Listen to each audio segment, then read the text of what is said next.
Hello, reader. Thank you for joining.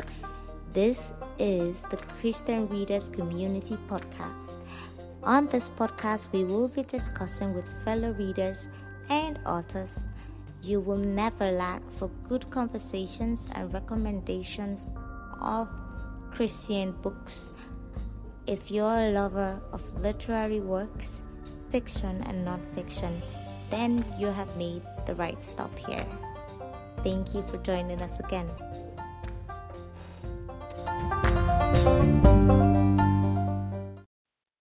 Paul and Jeannette Savage are a Colorado-based couple and have a blended family with 5 adult children and 5 grandchildren. They actively maintain family ties through monthly gatherings and childcare. Jeannette, a seasoned medical professional with 20 years of experience, has led women's groups at their church, while Paul, a veteran of 35 years in industrial sales, coaches men in recovery. They are authors of the book Blended, Navigating the Challenges and Joys of a Stepfamily.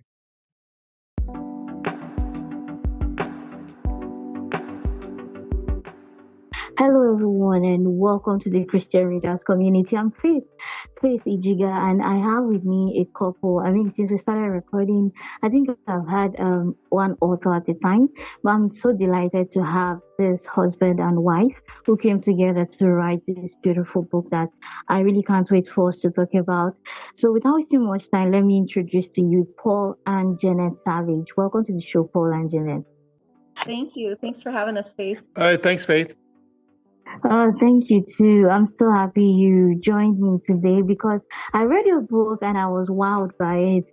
I think this is something that you can only read in a novel. Like that was just what I told myself because your stories were so real, and there are just some things you see very well in fictions, and seeing it happen in real life, seeing someone telling their stories like it were a fiction.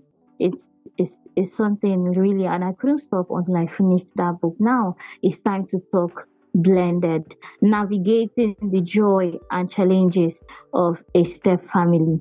Let me start with you, Paul. Tell us about the book Blended. Yeah, Faith, we've been married, Jeannette and I have been married 17 years now. We have 5 children. Jeannette has 3 children from her first marriage. I have 2 kids. And we came up with the idea to write our book actually on a vacation about 5 years ago. We were sitting talking and we said, we've done a pretty good job at blending our family together. We should write a book. And we came up with the chapters we actually have today in the book, all but 2. We added 2 more, but we came up with that list, and then we kept that in a file for about 3 years, and then we started to work on it. We started to write the book. It's been a great journey for us, and we just want to get the message out there to people that, one, you're not alone, because so many people that we run into that have blended families, they feel they're all alone, and they feel that they have no resources. They don't know how to get through it, because it's of the things I've done in my life. It's probably the most difficult thing I've had to do was to blend a family. So blend my 2 kids with Jeannette and her 3 kids, and we've done a pretty good job. Now, has it been easy? No, not at all. It's been at times a difficult journey, but where we're at today is pretty amazing. Where our kids, they call each other brother and sister. They're not step brothers, they're not step sisters. They're brother and sister, and I don't view that I have 2 kids and 3 stepkids. I have 5 kids. If we can help people navigate the blended family journey, that's our whole goal with this, because it's, what our goal is to help people not go through divorces and breakups a second time. And, statistically, it shows that the number one reason why people get divorced in second marriages is because of relationships with children. That's the number one reason why people get divorced. And so we want to help prevent that. I think you've really done a great job for yourself. For a blended family, you've done a powerful job reading, from what I read in your book. Now, let me shift over to you, Jeannette. How did you feel when Paul approached you and said, hey, let's write a book. How did you feel about that, knowing that your stories will be out there, your perfections, your imperfections, your mistakes, everything was going to be out there for people to read? I felt like in writing a book, the audience really needed to know who we were, and they needed the full story of where we came from the very beginning. My story is my dad died when I was 2, and my mom was single. Well, actually, my parents were never married, but my mom, she was married prior to my dad and hers relationship. I have 2 brothers from that relationship, and then she remarried when I was 5, and so I had a stepdad.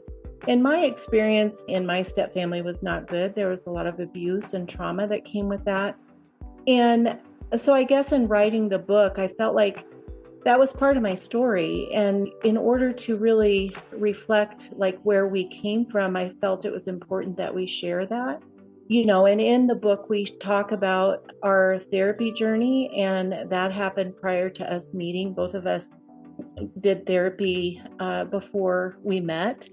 And I think had I not done that, it might have been a little bit different in me sharing my story. But if my story can help, one person, it's worth sharing it. And, I'm an open book, obviously. Yeah.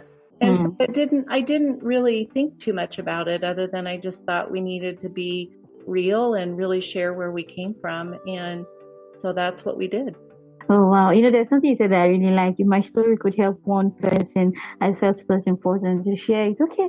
Now, you mentioned therapy, and that was something you and Paul, seriously hinted on, seriously highlighted throughout your book. I would like you to share some of those moments during therapy that was an eye-opener for you, that, made you believe, hey, this, what really changed? When did your perception during therapy section started changing? Yeah, probably.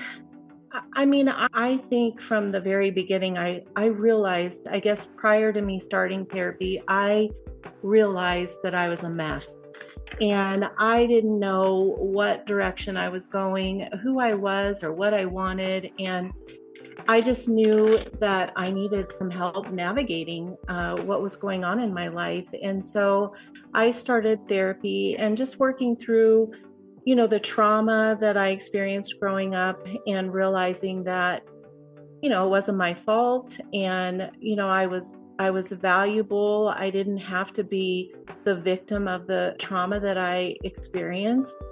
And really learning to forgive my stepdad and the people who were involved in that. And I think forgiveness is a big part of healing that happened in my therapy. And then also, just learning who I was and what I wanted, and my thoughts and feelings, and all of that had value, and it was worth, sharing when I was upset. And because as a kid, I really never felt validated, and learning that I was valuable and that what I thought was important and has value.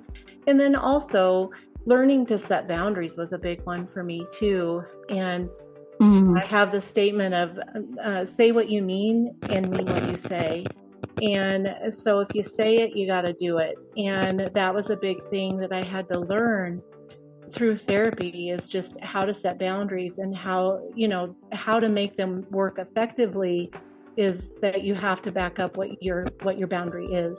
And so those were some big things for me in therapy that really transformed my life. And I'm a totally different person today than I was before I started therapy. So share with us, Paul, those moments during therapy that significantly shifted your perspective.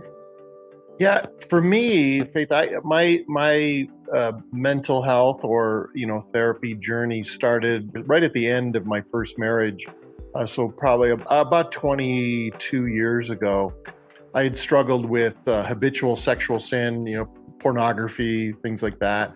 But I was the Christian guy, went to church, had led Bible studies, but I had this secret life. And when I was a kid, I never was told I was loved, very, very little physical affection in my family of origin, and not blaming my parents. My parents, or all of our parents, have issues because their parents had issues. And so for me, it was just really learning to forgive people from my past, and it was mostly my parents, and then my ex-wife too.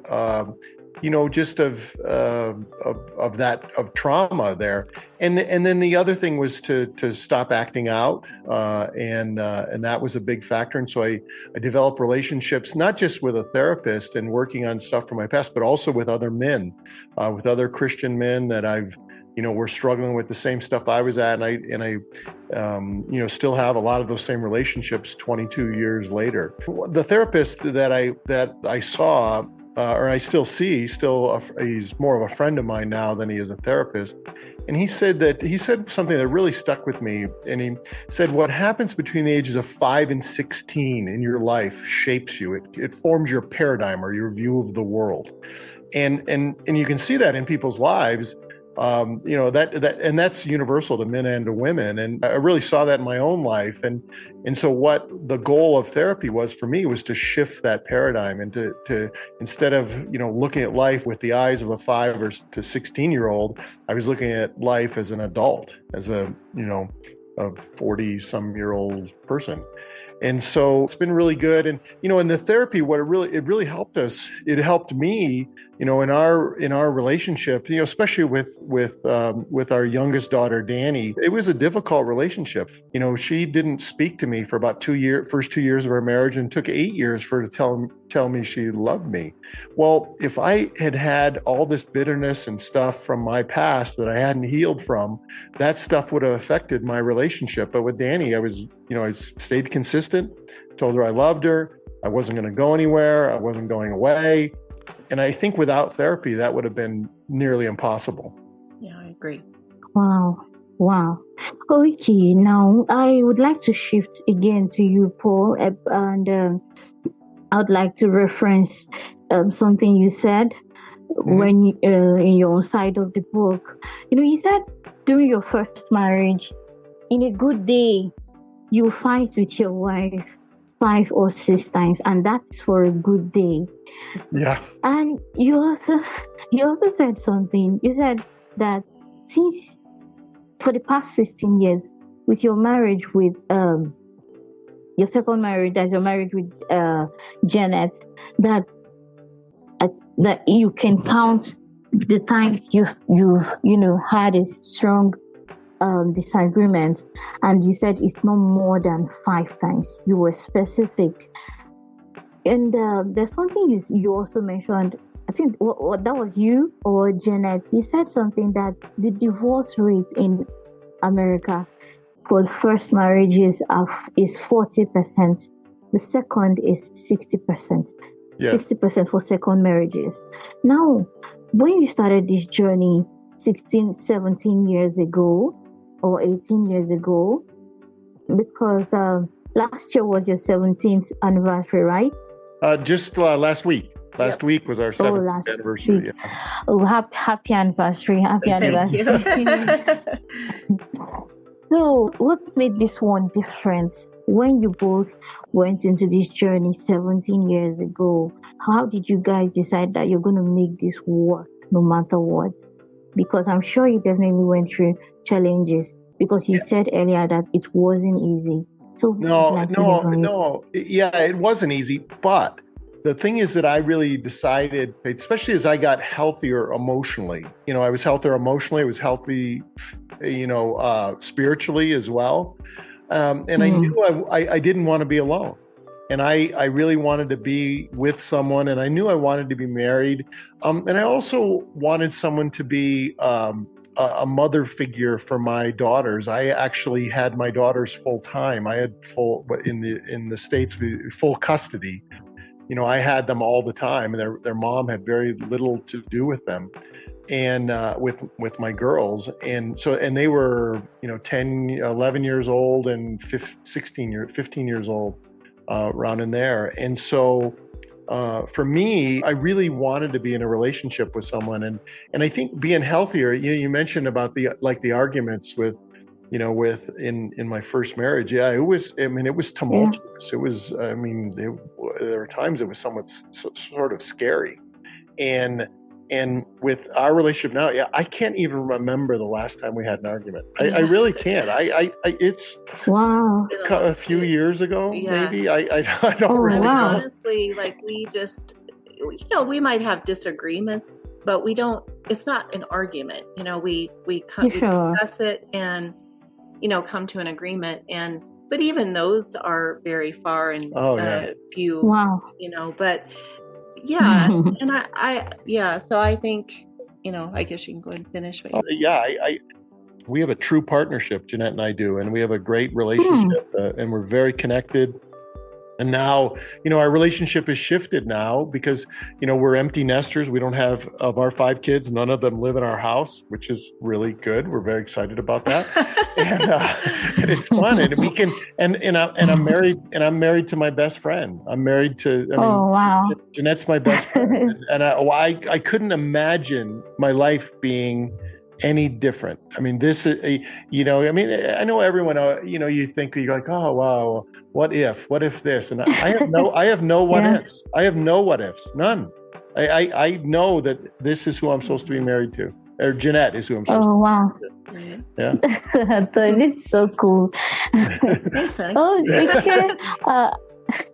Now, what about you, Jeannette? I'm not going to ask you the same question. I'll reference something you said. Your skepticism when you met Paul. You had lots. You were so careful. I think you were disappointed. From your first marriage, and I think a few more dates didn't work, right? I think you made mention of something like that. I can't really remember, but I know from your first marriage, you saw some similarities when you spoke with Paul, when he discussed and said, these are some things I was, passing through, and I worked on it. And then you were like, what's happening to all the guys in America? Yeah. So, we're not going to mention that because I'd really like everyone to read this book and see what it is. So briefly, tell us, when did you, finally get over your skepticism over being with Paul? And when did you decide that, this is the person? Because you also said something that, you've worked on yourself, and it's good that you found someone who also worked on himself. And you talked about the disadvantage of one person being good and the other person carrying a trauma into the next relationship. But you said this was not the case for you and Paul. So tell us what changed. When did you get over your skepticism over Paul? Yeah, well, from the very beginning, I felt like because he was honest, and that was a huge thing for me. Because in my first marriage, there was a lot of hidden stuff that I would find out on my own. It wasn't necessarily disclosed to me.